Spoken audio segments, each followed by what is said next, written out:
Hey guys, so today we're going to talk about smart ceiling fan controls, particularly those that work with Alexa.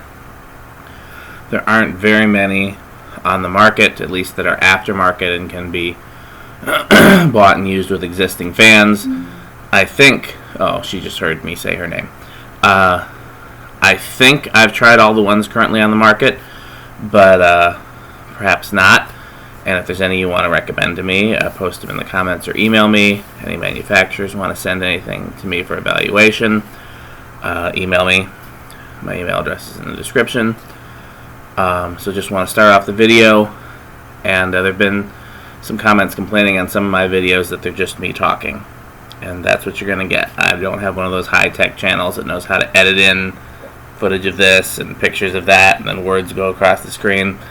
It's the Kevin Smith vlog equivalent. It's just one guy rambling. But hopefully I'll give you some good information. As knowledgeable as anyone, I think, when it comes to ceiling fans and related stuff. So, let's dig right in. So I've already done some videos about some, in fact, I think I've done a video about almost all of them, so you can go back and actually see demonstrations. But I've already done videos in detail about the bond hub and about this control. I can't remember what it's actually called on Amazon. It says MOES on it.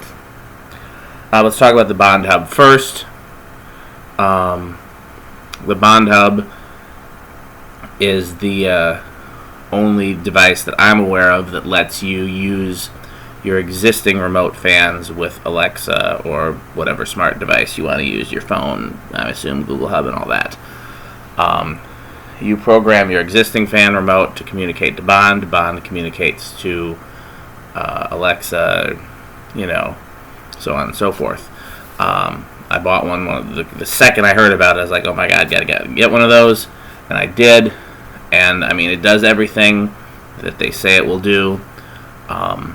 I really like it. I was able to, so all the when I moved into this house, I set up all the fans to run with remotes from the fan company that I was working for at the time. I won't, I'm going to try to stop giving them free advertising as I don't work for them anymore.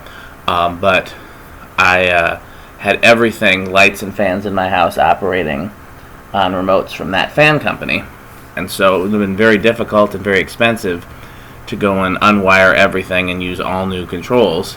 So with the Bond Hub, I was able to take 6 of those and get them to talk to Bond, and then I was able to operate them from Alexa, and it was wonderful, and it is wonderful, and I still use it. The downsides to the Bond Hub is that it's a little unreliable. There's definitely some times when it doesn't respond or doesn't respond as it's supposed to. It freezes up the same way a router would, but more often than my router. I've actually got my Bond Hub plugged into a smart plug that I can then tell the smart plug, Alexa, Bond Hub off. Okay. And she'll turn off the Bond Hub, and then I can turn it back on like a minute later, and it will have reset, and it generally works better. But that's a bit of a pain, especially if it's the middle of the night and I want to turn the fan up in my bedroom because I'm hot or cold or whatever. Alexa, Bond Hub on. Okay. So, and then the other thing is you can only use 6 devices per Bond. And they can also do air conditioners, they can also do fireplaces, and I have both of those, so I wanted to try to use it with some of those. But I have way more than 6 fans in this house, and so I had to just kind of pick my 6 priorities. And so I was going to buy a second Bond, and then I discovered that you can get devices like the Sonoff IFAN02, which we'll get to in a little bit. Got that right here. So I didn't go that route. I don't know if I'll ever phase out the Bond completely, but like I said, it is a little unreliable, so it's not my favorite when it comes to functionality.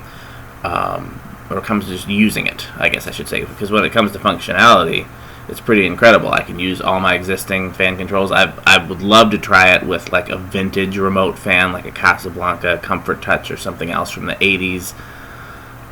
something maybe that's infrared. It claims to work with everything. So, I mean, that would be really cool to be able to use some, like, vintage technology with Alexa with the Bond Hub, and they claim you should be able to do that. So, again, I am... Actually, the fan behind me is on Bond. Alexa, foyer fan off. Okay. Because that's a vintage 1980s Vasco fan, and then in the canopy is a remote receiver from the company that I used to work for that is from the, that's only a couple years old. See, I don't think it responded that time because it looks like it's still going the same speed. I can't tell. Alexa, foyer fan off. Let's see if it's responding in my phone. Sometimes it won't work with Alexa, but it'll work from the app. The app says it's off. Oh, it must be off. It's slowing down. It's just taking a while. Yeah, there it is. I'm trying to figure out how to move in the webcam. Yeah, so you can see it. There you go. So there's the Bond. Second thing I tried was this wall control. And I can't remember what it's listed as on Amazon. When I bought it, it was the only one they had. Now, when I looked a few days ago, they had tons of different ones, including some with a light option. But they all look basically the same. It's a glass face with buttons that you touch and an infinitely variable speed control. So it's a solid-state speed control, which most ceiling fans in the U.S. are not designed to work for. In fact, pretty much only commercial ceiling fans in the U.S. are designed to be used on solid-state controls. You can use any non-remote fan with one, but it will be noisy. If you have like a vintage fan, like an old Hunter, old cast iron Hunter or something like that, old Casablanca, that's not with the electronic controls, some of those will be silent with the solid-state control. But in general, anything you buy off the shelf today is not designed to be used with the solid-state control. So this was really cool that it had. So solid-state control, technically solid-state means that there's no moving parts. So anything without relays or anything like that is technically solid-state. But in the fan world, solid-state means infinitely variable, like a triac or SCR or something of that nature. So it's an infinitely variable speed control as opposed to like 3 or 4 speeds, which is really cool. You could set any percentage from 0 to 100, but it was noisy on the fans that I tried it on, and so I'm not using it. So again, that's the caveat with this one. This was around $30. The Bond Hub was, I think, 80 or 90, and on the one hand, so that was the other thing about the Bond Hub, is if I was going to be using it with fans that didn't already have remotes, I'd also have to buy remotes and receivers. So theoretically, the cost of the Bond Hub is, let's say, $90. I think they've gone down, but $90 plus a remote receiver for each fan. So let's just say another $30 times 6, so 180, 270 divided by 6.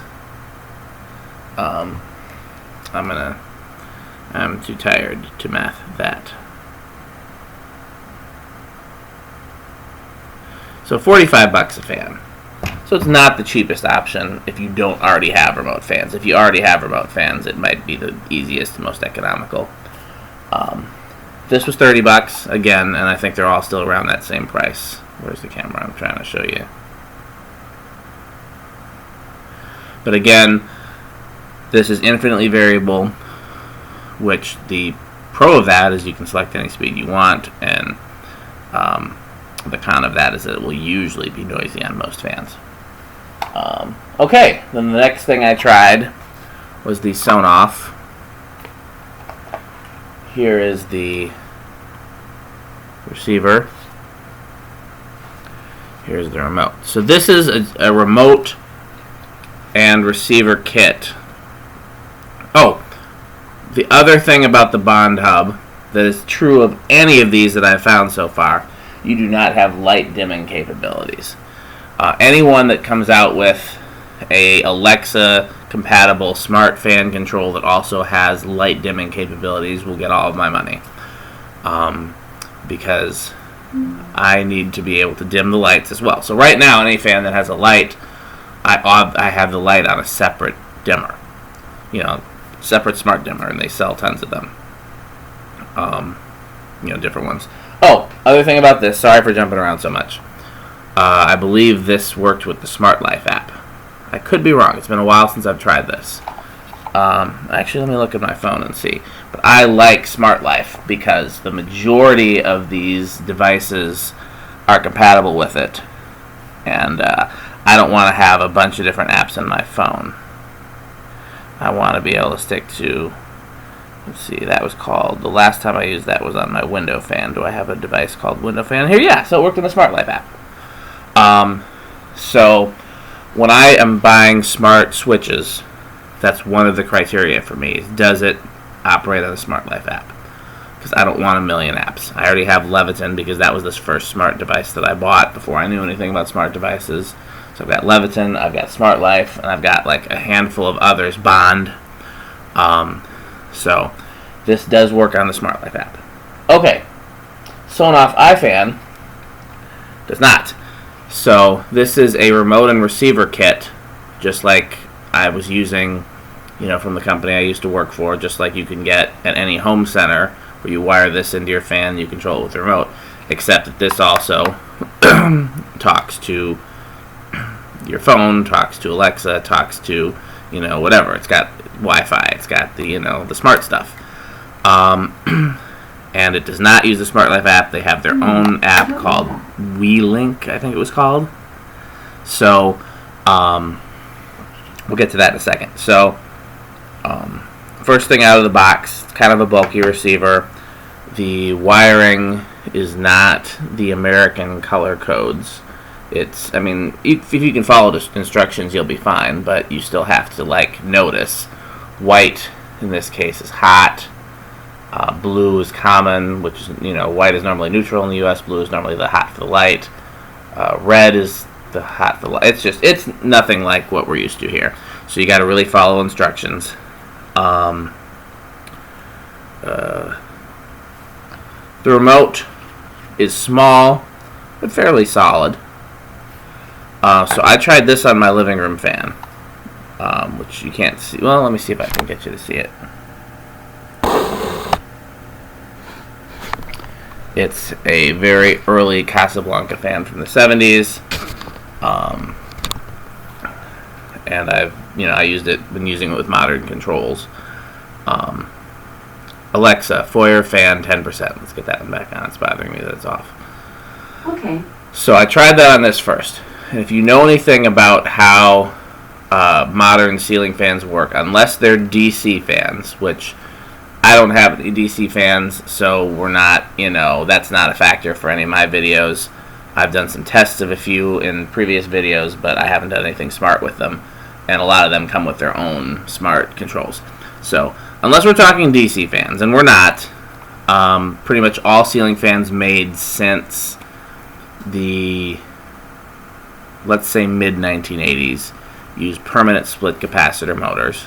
And that's just a motor that has two coils, and one of the coils has a capacitor. They're more efficient than shaded pole motors, which don't have a capacitor. And we don't need to get into why that is or any more details than that. But then there's a myriad different ways to control speeds on a permanent split capacitor motor. The most efficient and quietest is to use additional capacitors wired in series with the motor. And the lower the capacitor value, the slower the speed. And so that is how most modern fan controls work. If you open up the remote receivers from the company I'm not naming, they had two capacitor values, a 5 and a 7. The 5 microfarads, which is the value that capacitors are measured in microfarads, was the low speed. And then they would add together 5 and 7 to get 12, and 12 would be the medium. And if your capacitor value is too low, the fan won't start. And if your capacitor value is too high, it will actually go faster than it's supposed to and eventually burn out. So you want to try to have a good range. And so most modern fan controls that I have tested generally have a 4 or a 5 for the low speed, and somewhere in the neighborhood of a 10 for the medium. And then sometimes if you have a 4-speed control, you'll have something in the neighborhood of a 15 for the medium high.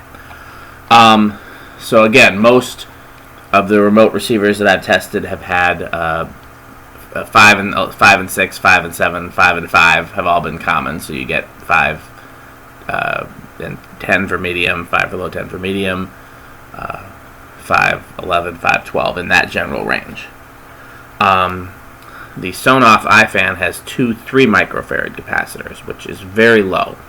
So on this fan in my living room, it would not even start on the low speed, and the medium speed was too low to be a practical speed. Now, if you can solder, you can change the capacitor values, and I've done that in a lot of remote controls. But if you're not comfortable opening this up and soldering stuff on the circuit board, then you're stuck with the controls, the capacitor values that came from the factory. So this gives lower speeds than I think most people are probably used to. I had a really hard time getting it to pair with the app. It took me several tries. It took me a long time. And I finally got it to work. And then I ordered this other one that we'll talk about in a second. And I put the other one in the living room. And then I said, well, I'll move this to the kitchen, because the fan in my kitchen actually needs lower capacitor values. It's got a smaller motor. So I was like, this will be perfect for the kitchen. So I put it in the kitchen, and I couldn't get it to pair at all. So yeah, I won't be buying any more of these. Again, the low capacitor values aren't necessarily a deal breaker. I can always change that, and there's some fans that need the lower capacitor values, or the lower speeds is one way to look at it. But the fact that I had trouble pairing it in both cases, could not even get it to pair the second time, and doesn't use the Smart Life app, makes it a no-go for me. So then when I was going to buy some more of these, because when I first tested it before I moved it to the kitchen, I was like, oh great, I got a thing that works, because we didn't have a thing that worked before. So I was like, well, let me buy some more of those, and I went to look on Amazon to see if they had them in stock again, and I found that there's a new one coming out, and it does not say the manufacturer on the box. It doesn't say it on the remote either. It's like QIACHIP or QIACHIP. Let's see. Let's pull it up.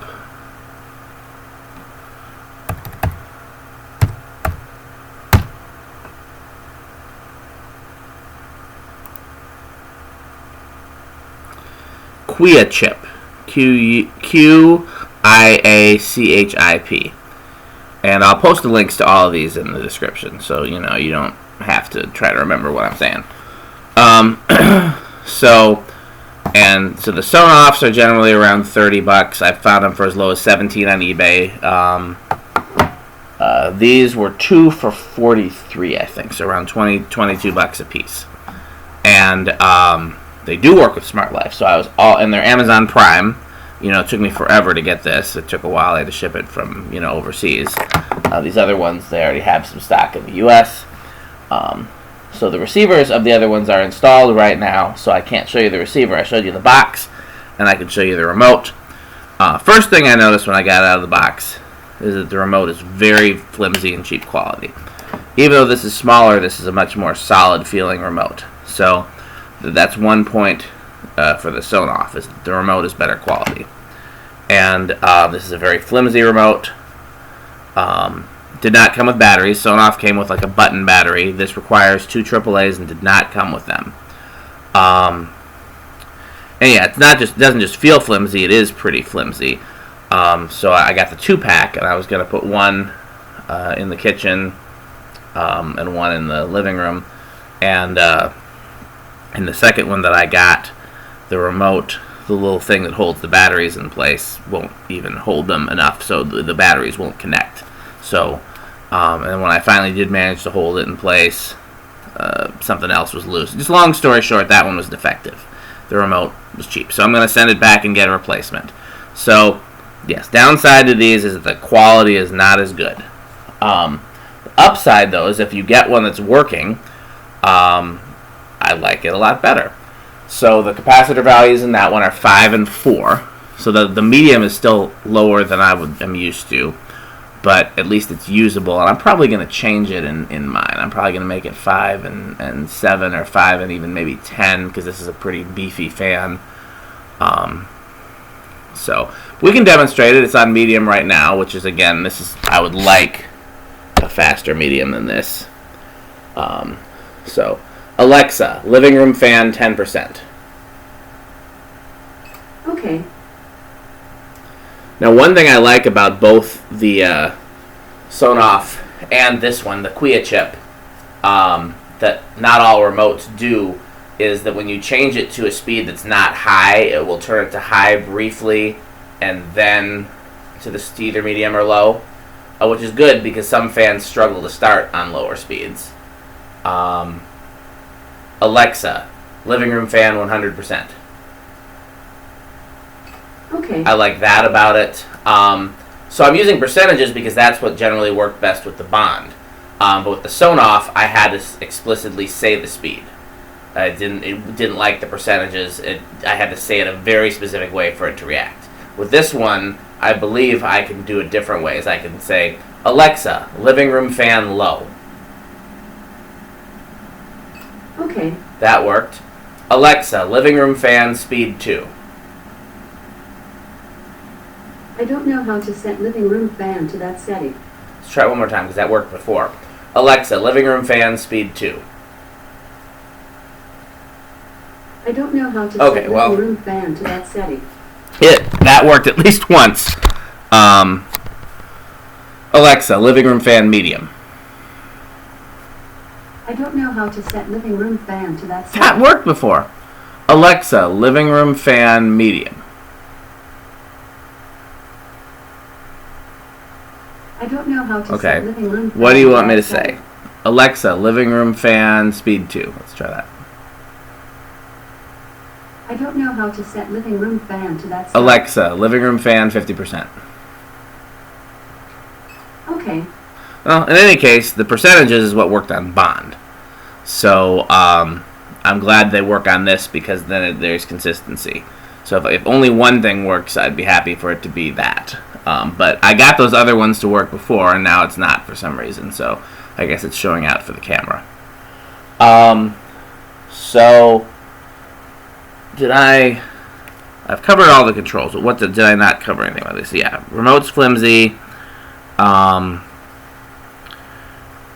The receiver, there's no pairing button on the receiver. So if for some reason you're not able to pair it with the remote, that could also be an issue. At least I couldn't find a pairing button on the receiver. I didn't look too close because you actually can pair it with the remote. Yeah, I think I've covered all of it. So again, I'm going to buy some more of these until and unless something better comes out. Won't be buying any more of those. Probably those I pointed to the Sonoff, but I guess you couldn't see it was off camera.